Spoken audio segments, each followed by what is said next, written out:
आपके इल्म में है कि जो बाइकआउट करके दुम दबाकर भागें, उनका अपना जो किरदार है वो देखने वाला है कि बाइकआउट बंदा करता है, किसी की कोई हाई मॉरल ग्राउंड होती है या कोई केस आपके पास होता है।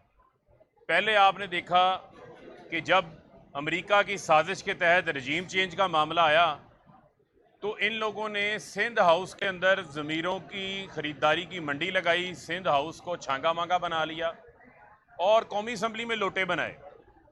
कौमी असम्बली में तो उन लोटों के वोट नहीं कास्ट हो सके, लेकिन पंजाब असम्बली में हमजा शहबाज यानी नलाइक आज़म शहबाज शरीफ के जो साहबजादे हैं उसको वज़ीर आला बनाना था, तो उसको जो है 25 लोटों के वोट कास्ट करवा देते हैं, ज़मीर ख़रीद के उनको लोटे बनाते हैं।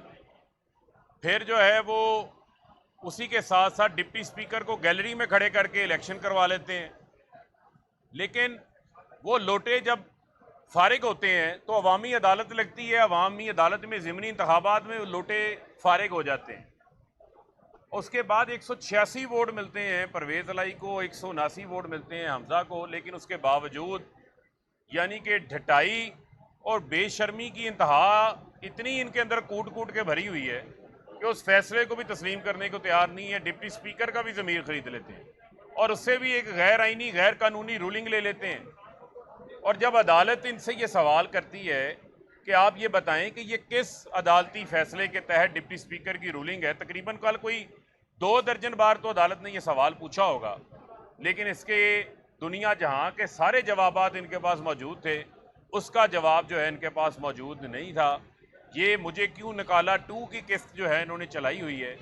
और आपके इल्म में है कि एक फसादी खातून जो है वो मुस्लिम लीग नून के अंदर बैठी हुई है, जिसका काम ही फसाद और फितना फैलाना है। कोई इदारा उससे महफूज ही नहीं है, और चाहे वो सिक्योरिटी के इदारे हों, अदलिया हो, नैब हो, कोई इदारा महफूज नहीं रहा। और ये भूल जाते हैं, अपनी तारीख भूल जाते हैं कि 50 रुपये के स्टाम्प पेपर पर नवाज शरीफ पिछले 2.5-3 साल से लंदन बैठा हुआ है। वो भी अदालत से ही फैसला लिया था ना, अदालत से ही इजाज़त मिली थी, खुद ज़मानत के ऊपर है। लेकिन मुझे ये नहीं समझ आती कि फजलुर रहमान का एक मेंबर भी नहीं है पंजाब असम्बली में, शायद वोट भी उनके दर्जनों में हो पंजाब के अंदर।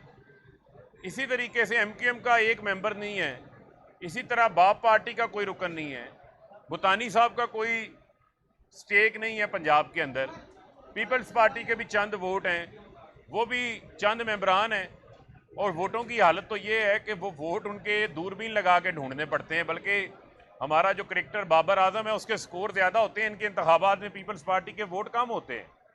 लेकिन ये लोग जो हैं वो पंजाबी की मिसाल है कि चाचे मामे बने हुए हैं। यानी इन्होंने ये फैसला कर लिया है कि नून लीग को जलीलो रस्वा भी करना है और इनको महाजराई करा के इनके ताबूत में आखिरी कील ठोंक रहे हैं। और बिलावल कल खड़े होकर खुशी के लड्डू फूट रहे थे उनके दिल में कि जिसने इनको सड़कों पे लाड़काना की घसीटना था, उनको घसीट घसीट के इस हालत पे पहुंचा दिया है कि ना वो आगे के रहे हैं ना पीछे के रहे हैं। अवामी अदालत से भी मुस्तरद, यहाँ आइन और कानून की अदालत में भी दुम दबा के भाग गए हैं, बाइकआउट के पीछे छुप गए हैं। तो मैं ये समझता हूँ कि ये इनका हमेशा से वतीरा रहा है कि एक तरफ से अगर कोई बात ना माने तो उसको ब्रीफ केस दे के ख़रीद लो, जो ब्रीफ केस से ना माने उसकी ऑडियो वीडियो निकाल लो, जो रायवंड के अंदर टोटा फैक्ट्री लगी हुई है वहाँ से, जो उससे भी ना माने उसको रास्ते से हटा दो। FIA का केस देख लें, मकसूद चपड़ासी देख लें, डॉक्टर रिजवान का मामला देख लें, ये तमाम इनकी तारीख है। लिहाजा ये अपने आप को कोई सियासी बयानिया बनाने के काबिल भी नहीं है, ये कोई सियासी शहीद भी नहीं है। साफ साफ मामला है कि 186 वाले पे 179 वाले को कैसे हावी किया जा सकता है, कैसे उसको जो है वो फौकियत दी जा सकती है। लिहाजा ना आइन में कोई गुंजाइश है ना कानून में कोई गुंजाइश है, और इनको ये बात भूल जाती हैं।